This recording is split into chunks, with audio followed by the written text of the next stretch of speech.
मैं रामनिवास शाहचार्य श्री कल्याण राजकीय कन्या महाविद्यालय सीकर।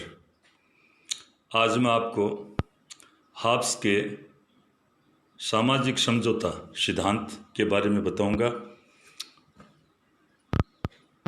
इसके अंतर्गत हम देखते हैं कि हाब्स का राजनीतिक विचारधारा में सर्वप्रथम स्थान उसके सामाजिक समझौता सिद्धांत का है, जिसका विस्तार पूर्वक वर्णन हाब्स के प्रसिद्ध ग्रंथ लेवियाथन में किया गया है, अंकित है।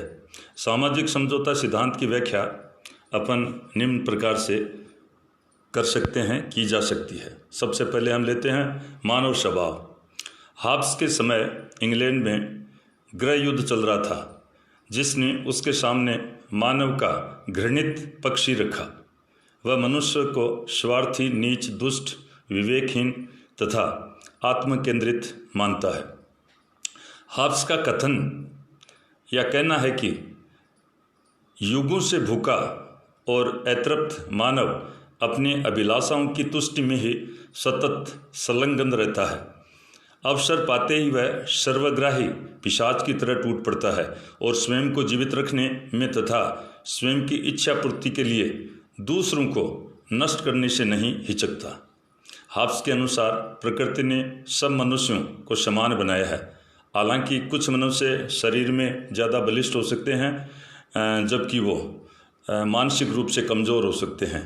पर कुल मिलाकर सब मनुष्यों की स्थिति है वो एक समानता वाली है। दूसरा, इसमें हम लेते हैं प्राकृतिक अवस्था। ये अवस्था किस प्रकार से संचालित थी, तो उसका हम चित्रण लेते हैं। हाब्स द्वारा वर्णित प्राकृतिक अवस्था पूर्णतः अराजकता की अवस्था है, जिसमें जिसकी लाठी उसकी भैंस का सिद्धांत माइट इज राइट प्रचलित है। वह मनुष्य को एक दूसरे के खिलाफ उसको हराना और नष्ट करना चाहने वाली स्थिति में है। मनुष्य प्रतिस्पर्धा के चलते लाभ के लिए, अविश्वास के चलते रक्षा के लिए एवं वैभव प्राप्ति के लिए, प्रसिद्धि के लिए आपस में संघर्ष करते रहते हैं।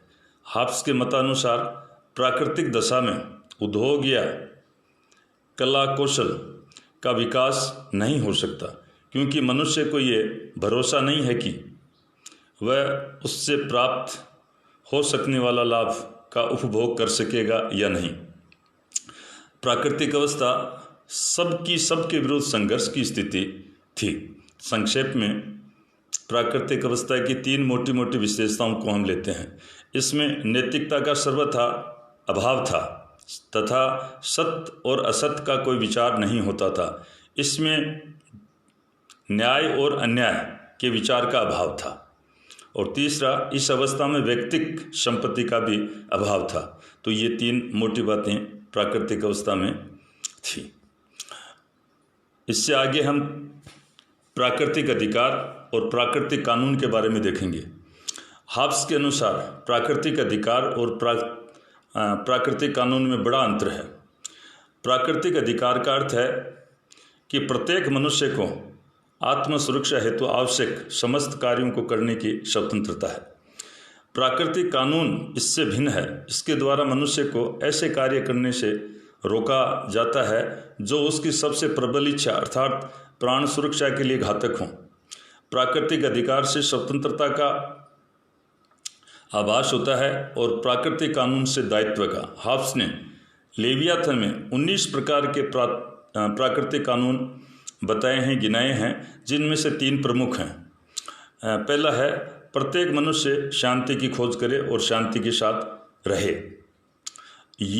केवल यही वो उपाय है जिससे मनुष्य हिंसा जनित मृत्यु से छुटकारा पा सकता है। दूसरा, सब मनुष्य अपने प्राकृतिक अधिकारों का त्याग करें। तीसरा, सब मनुष्य अपने वचन का पालन करें।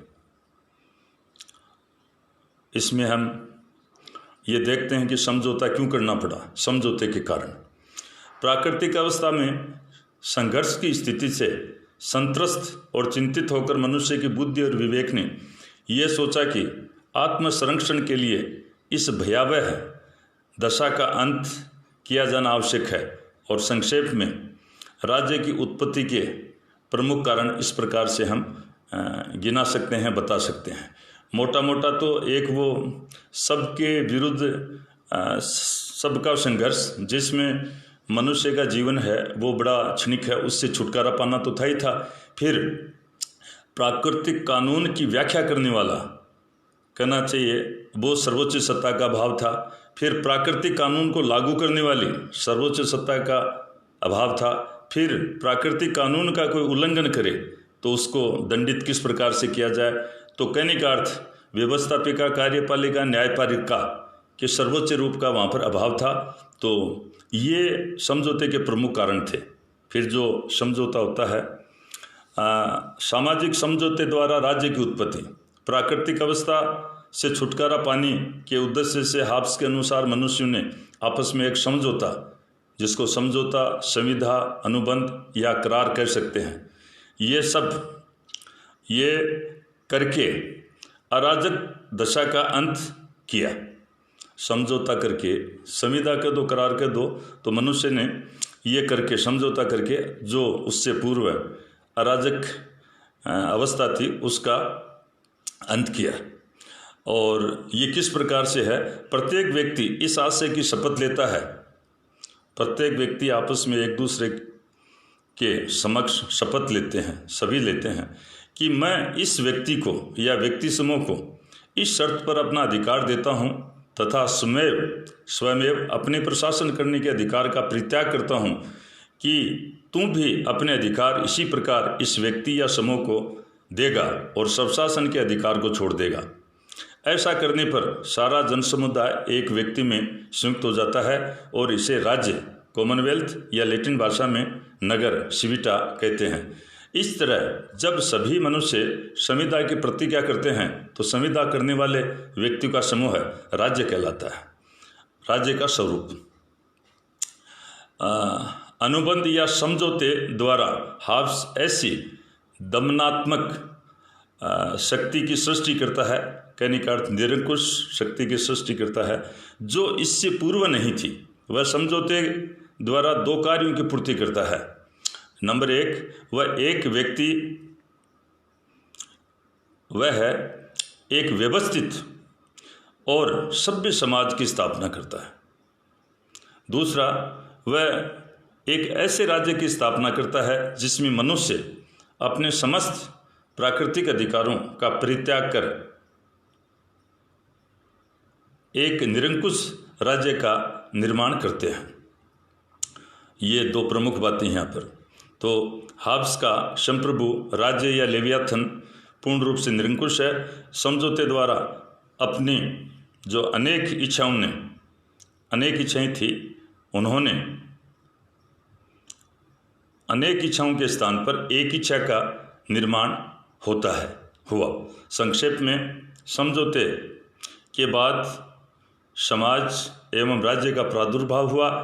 अब कला, साहित्य, विज्ञान, व्यापार आदि का श्रीगणेश हुआ। समझौता, जो सामाजिक समझौता द्वारा हाब्स निरंकुश राजतंत्रात्मक राज्य, जिसको एब्सोल्यूट मोनार्की कर सकते हैं, की स्थापना की गई। तो आज हमने इस प्रकार से ये सामाजिक समझौता है, उसकी विशेषताओं को लिया है, समझने समझाने का प्रयास किया है। आपने ध्यानपूर्वक इसको सुनने समझने का अच्छा प्रयास किया, इसलिए मैं आपको धन्यवाद देता हूँ और मेरी वाणी को विश्राम देता हूँ।